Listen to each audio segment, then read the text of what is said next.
তোমরা কারা কারা বাটা মাছ খেতে পছন্দ করো আমাকে কিন্তু অবশ্যই কমেন্টস করেই জানিও। আমি কিন্তু এই বাটা মাছ খেতে আগে একদমই পছন্দ করতাম না, এখন কিন্তু আমার বেশ ভালো লাগে বাটা মাছের এই ঝালটা খেতে। আমি যেভাবে রান্না করলাম তোমরা একবার এইভাবেই রান্না করে খেও, তোমাদেরও কিন্তু বেশ ভালো লাগবে। বাটা মাছের এই ঝালটা রান্না করতে বেশি কিছু লাগবেও না, ঘরে যা যা থাকে তা দিয়েই তোমরা রান্না করতে পারবে। মশলার মধ্যে আমি দিয়েছিলাম আদা বাটা, লঙ্কা বাটা, পেঁয়াজ বাটা, টমেটো বাটা, আর গুঁড়ো মশলার মধ্যে আমি দিয়েছিলাম জিরের গুঁড়ো আর লঙ্কার গুঁড়ো। মাছগুলোকে তো আগেই তোমরা দেখলে আমি নুন হলুদ সাথে একটু লঙ্কার গুঁড়ো দিয়ে মাছগুলো মাখিয়ে নিয়েছিলাম। তারপর আমি কড়াইয়ে তেল দিয়ে মাছগুলোকে কিন্তু লাল লাল করে ভেজে নিয়েছি। শুধু কিন্তু বাটা মাছই না, যে কোনো মাছের ঝাল তোমরা এভাবে রান্না করে খেয়ে দেখবে একবার কেমন লাগে।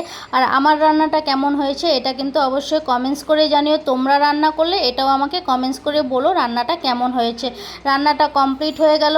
লাইক করো, শেয়ার করো, চ্যানেলটিকে সাবস্ক্রাইব করো। আজকের জন্য টাটা, আবার দেখা হবে।